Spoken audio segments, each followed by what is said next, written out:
income yang kira-kira paling diuntungkan dan bisa dipertimbangkan oleh investor di tengah dinamika global yang ada dan juga stance kebijakan Bank Sentral, BI dan juga The Federal Reserve saat ini. Silakan Pak. Iya, jadi kalau kita melihat ya pada saat pemangkasan suku bunga yang terjadi itu pasti instrumen pendapatan tetap ya atau obligasi yang paling diuntungkan. Nah, tinggal dipilih aja sih yang mana yang cocok buat investor.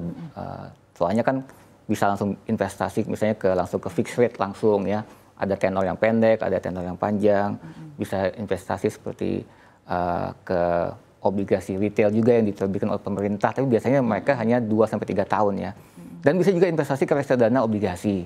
Nah, uniknya kalau reksadana obligasi ini kan istilahnya buat investor yang nggak mau pusing ya, istilahnya menempatkan dana dan langsung diinvestasikan atau di-manage oleh manajer investasi yang profesional dan sudah tadi saya sampaikan sebelumnya terdiversifikasi, nggak cuma fokus kepada tenor pendek atau tenor panjang atau hanya 1 atau 2 seri. Sebenarnya sudah ada puluhan seri yang sudah dalam reksadana tersebut yang bisa memberikan hasil optimal yang terbaik buat investor ya, harapannya begitu. Dan nggak usah pusing kapan beli kapan jualnya, sudah dijalankan oleh manajer investasinya. Jadi itu menurut saya ya ada pilihan-pilihan yang menarik, ya tinggal tergantung kepada tujuan investasinya, profil resiko investor. Tapi tren investasi sendiri di Manulife Asset Management seperti apa, Pak? Buat investor kami ya? Buat investor kami sebenarnya memang masih... Maksudnya untuk baru-baru ini ya, dengan keadaan ekonomi global saat ini gitu ya? Sepertinya masih terdiversifikasi ya, fokusnya memang tetap kepada pendapatan tetap yang durasi pendek. Kenapa? Karena memiliki, reksadana pendapatan tetap kami juga memiliki fitur dividen ya, atau pembagian hasil bulanan. Ya. Itu juga menarik buat investor yang ya ingin mendapatkan recurring income. Jadi kami bisa dibilang sangat fokus kepada income driven solution di Manulife, dan investor kami juga melihat reksadana pendapatan tetap yang sangat memiliki fitur tersebut sangat laku ya. Nah, karena ada, saya tadi sampaikan lagi, terdiversifikasi, berbagai macam instrumen, nggak hanya obligasi pemerintah, juga ada obligasi korporasi yang bisa dibilang memberikan yield, potential yield yang lebih tinggi ya dibanding obligasi pemerintah. Jadi kedua komponen tersebut bisa menghasilkan kinerja return yang optimal buat investor. Apa yang perlu dihindari investor di tengah keadaan yang seperti ini, Pak Ezra? Yang perlu dihindari kembali lagi mungkin spekulasi atau put all your eggs in one basket. Karena yaitu diversifikasi is key ya dengan kondisi ketidakpastian ya. Masih banyak ketidakpastian yang dapat terjadi dari sisi kondisi global dan bahkan domestic story. Jadi untuk investasi yang bisa dibilang terlalu agresif itu mungkin kami sarankan diimbangi juga dengan investasi yang lebih stabil ya, atau dengan volatilitas yang lebih rendah ya. Apakah Anda melihat ada tren cautionary? Maksudnya dalam hal ini nasabah atau klien Anda lihat lebih waspada dalam mengelola asetnya beberapa waktu belakangan ini dengan adanya uncertainties yang makin banyak gitu di global, Pak Ezra? Iya, dengan kalau kita lihat tahun ini itu banyak yang investasi ke pasar uang, yang investasi ke reksadana pendapatan tetap yang durasinya lebih pendek ya. Ini menunjukkan lebih pendek ya. Betul, yang 2-3 tahun. Jadi istilahnya alasannya apa kalau kata para nasabah Anda? Alasannya lebih ingin mendapatkan income yang pasti aja, atau income yang atau kalau lebih kepada liquidity yang positif.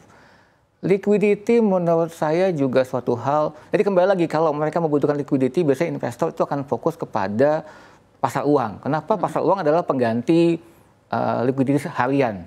Tapi kalau buat mereka yang biasanya investasi ke deposito, itu biasanya mereka akan fokus kepada reksadana pendapatan tetap yang durasi pendek. Karena bisa mendapatkan yield di atas deposito, tapi juga cukup liquid ya. Kita juga harus ingat kalau reksadana itu bedanya itu anytime bisa redeem. Ya, dalam waktu 1-2 hari dana sudah kembali lagi ke dalam rekening. Jadi liquidity sebenarnya cukup bagus ya kalau investasi ke reksadana. Oke, baik. Menarik sekali, dan tentunya juga kita akan tanyakan kepada Anda fluktuasi nilai tukar rupiah. Tadi sempat Anda sebutkan juga mungkin di segmen pertama, tadi Anda bilang untuk rupiah sendiri itu somehow memang secara level masih under value gitu ya. Tapi kalau kita lihat sebenarnya rupiah ini sudah berada di level yang cukup baik dibanding beberapa waktu lalu yang sempat menyentuh level 16.500-an ke atas ya Pak. Saat ini rupiah berada di level 16.200-an ya Pak ya, 16.200-an. Bagaimana prospek rupiah di dalam jangka waktu ke depan menurut pandangan dari Manulife? Dan sebenarnya dari rupiah sendiri, apakah menurut Anda rupiah itu sudah berada di level yang sudah mencerminkan value dari keadaan yang ada saat ini?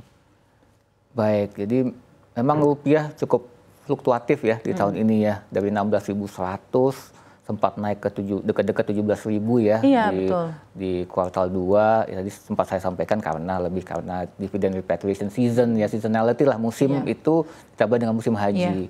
Nah sekarang udah turun lagi kembali ke level 16.200. Kenapa ya? Karena kembali lagi rupiah akan tergantung bagaimana movement dari US dollar sendiri. Kalau US dolarnya itu ekspektasi trennya ke depannya itu akan melemah dengan terus ada pemangkasan suku bunga Fed ya, ekspektasinya rupiah akan berada di level yang bagus ya, maksudnya masih ada potensial untuk penguatan lagi dari sisi rupiah kita. Nah, tapi apakah rupiah itu bisa turun dalam ya, itu akan depending on perbedaan selisih antara Fed dan BI sendiri ya. Kalau misalnya Fed cut dua kali dan BI cut 2 kali, maybe the spread akan stay consistent sehingga rupiah kita mungkin akan tetap berada di level-level yang sekarang juga ya. Jadi kami sendiri sih ekspektasi rupiah masih fair value-nya sih di level sekarang ya, mendekati dekat-dekat level 16 ribuan dengan ekspektasi bahwa benar Fed akan cut mungkin 2-3 kali dan BI rate akan cut 2 kali lagi sampai akhir tahun. Oke. Seperti apa Anda menyarankan nasabah Anda untuk mengelola risiko nilai tukar dalam portofolio yang ada di Manulife? Risiko nilai tukar itu tentunya menurut kami akan terjadi ya, karena kalau misalnya kita investasi di luar rupiah, aset dalam bentuk berbasis rupiah tentunya akan ada risiko nilai tukar. Dan kami sarankan untuk kembali lagi mengkaji lagi portfolionya, kebutuhannya untuk apa. Kalau memang ada kewajiban jangka panjang seperti ada kebutuhan pendidikan anak yang mereka tetap harus investasi dalam bentuk dolar dan lain-lain ya. Kami juga ada reksadana obligasi US dollar nih yang cocok mungkin buat investor dan akan dikelola sesuai dengan manajer investasi ya, yang harapannya dapat memberikan imbal hasil yang terbaik juga. Tapi kalau untuk spekulasi kembali lagi ya, mungkin harus mengetahui bahwa volatilitas nilai tukar ini bukan rendah loh ya. Juga harus mengingat bahwa swingnya itu bisa juga cukup banyak ya. Tadi saya sampaikan 16.100 ke 17.000 itu weakness sebesar 5%-an. 5-6%. Dan yang swing dari 17 ke 16.2 itu again another 4-5%. Jadi swingnya cukup lebar, cukup banyak. Ya tinggal dipastikan bahwa memang ada tujuan investasi yang sesuai dengan nasabah, nggak cuma hanya on speculation only ya.